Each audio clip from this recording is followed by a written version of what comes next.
Cameron, you're up next.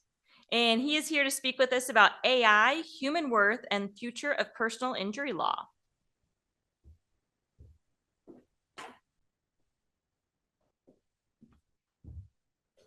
Good afternoon.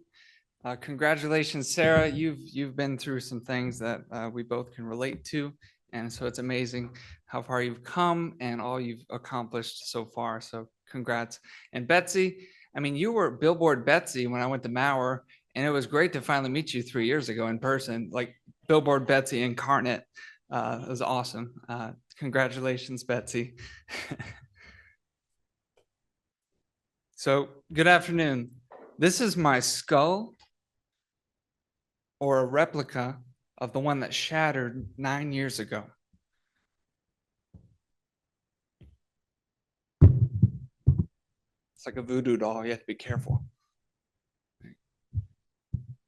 It's a privilege to stand here among those who dedicate their lives to the burden of being human.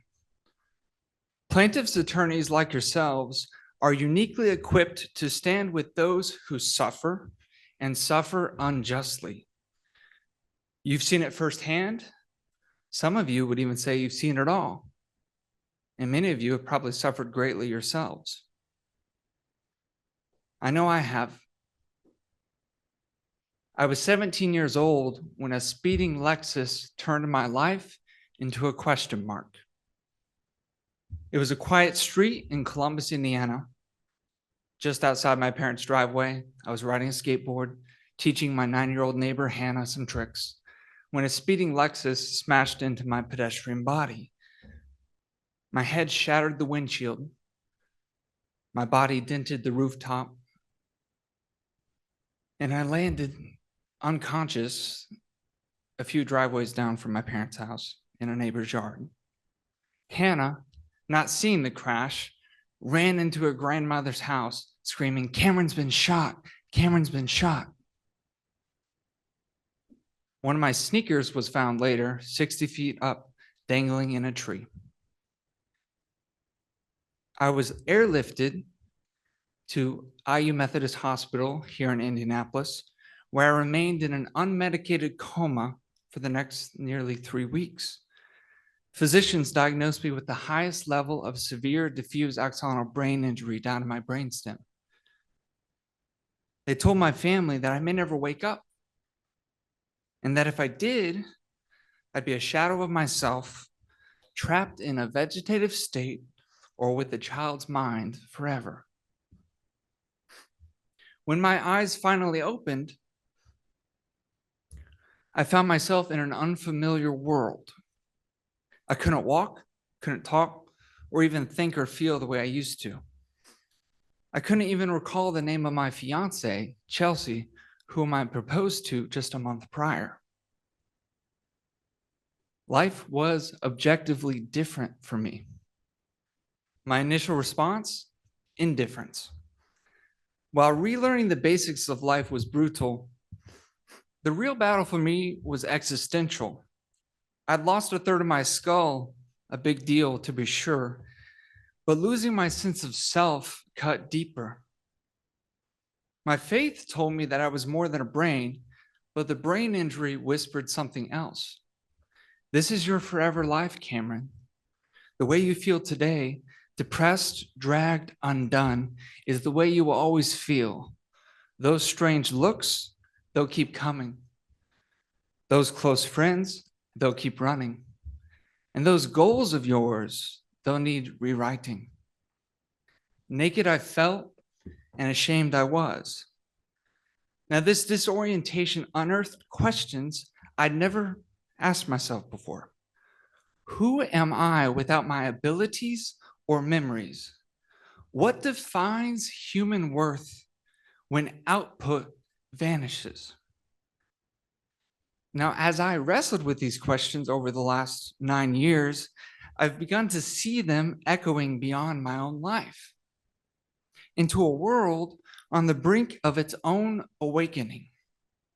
My personal struggle was a solitary kind of preview of a collective challenge that's coming our way, a moment I now see mirrored in what I've termed the global blink.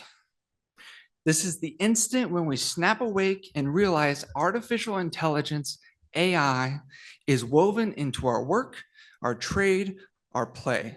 When human-like robots walk among us, when we are forced to grapple with what makes us us. Just as my world shifted when I woke up from that coma, so too our world will shift when it wakes up from its own.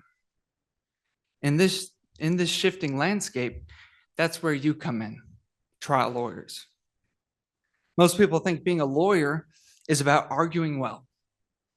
And certainly that's the starting line, maybe.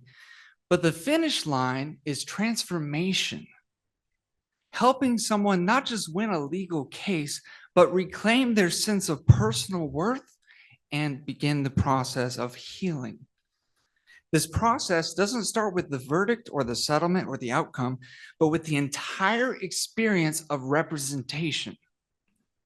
Standing with them, holding their hand, saying those prayers, and continually being compassionate, attentive, real. That's a subjective, personal power no machine can ever wield. AI might be capable of building a legal argument, but it can't stand up for the downcast soul. I wrote a book that came out last year, and ITLA was so kind to let me sign and sell copies, and I do have copies. I brought some extras here if anybody wants them. It's called Saving the Subject, How I Found You When I Almost Lost Me. And it's a reflection on identity, suffering, and recovery after my traumatic brain injury.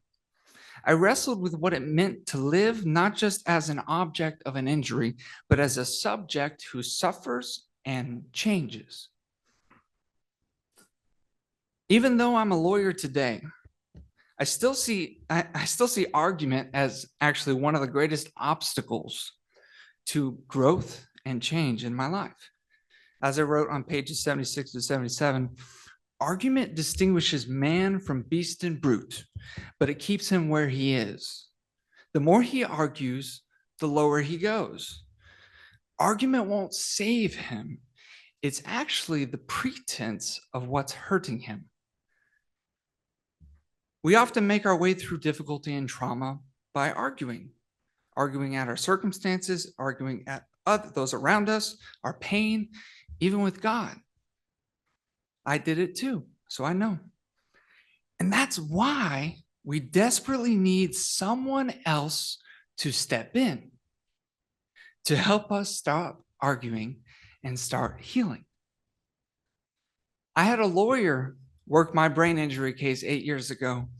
His name was Matthew Shad, and I believe he's in the room today. I hope so, because we are sharing a room together tonight, and I don't know how to get there without you.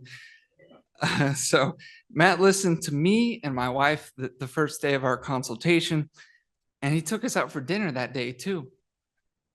He got to work very quickly on my case, and got it settled within a few months for policy limits. Add that to the percentage.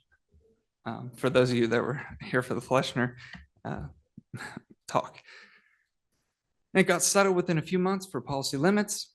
But here's the thing, what mattered most was not, really wasn't the money we got, but the subjective relational experience that we had with Matt and the team at Shad Law, formerly known as Shad and Shad. Indeed, I felt a real peace about Matt handling my case, which freed me to find my own peace in my own recovery. In other words, Matt argued, so I didn't have to anymore. And that gave me space to heal. Hence, this is why I concluded that section in the book. Argument is useful when it is directed more at self and less at others. Argument is powerful when it is directed more at God and less at self. Argument is transformational when it is no longer required. Healing came not when I argued harder, but when I stopped, when I turned inward, then upward. This is something only a human can do. And this is something lawyers will always be doing for others. because AI can't turn anywhere. It just keeps going outward, crunching numbers, missing the soul. It's like a calculator, great at solving equations, but it can't feel the weight of the problem. You're a trial lawyer. You don't just argue objective cases, you bear with subjective souls. That means being there for clients, for coworkers, for anyone else who suffers. AI can tell you the odds of winning, but it can't sit with a client's tears. It can analyze pain as a metric, but it can never feel its weight. Facts don't care about feelings. Some of you know where that quote comes from. Only people do. Our job then as attorneys is to argue about suffering so that our clients no longer have to. The scriptures tell us to bear one another's burdens, and that's exactly what trial lawyers do every day for their clients. Lawyers help carry the cross of others, lightening the yoke of suffering that inevitably comes to all human beings at one point or another. What's more, this bearing, this carrying of someone else's burden is something only a human being can do, because suffering is something AI will never experience. That's why you matter. You see the human behind the file, and you are the human behind the file. You fight for what can't be quantified. You are there, something a machine can never be. Only another who can bear the weight of being a who. Truthfully, this job isn't about the cases we've handled or the verdicts we've won. Those victories are great objects that we put on websites, plaques, and they put plenty of food on the table. But they don't make for great subjects. They don't make for great people. What makes a great human, what makes a great lawyer, what keeps us human comes down to how we respond to the suffering of others. And what an opportunity the trial lawyer has.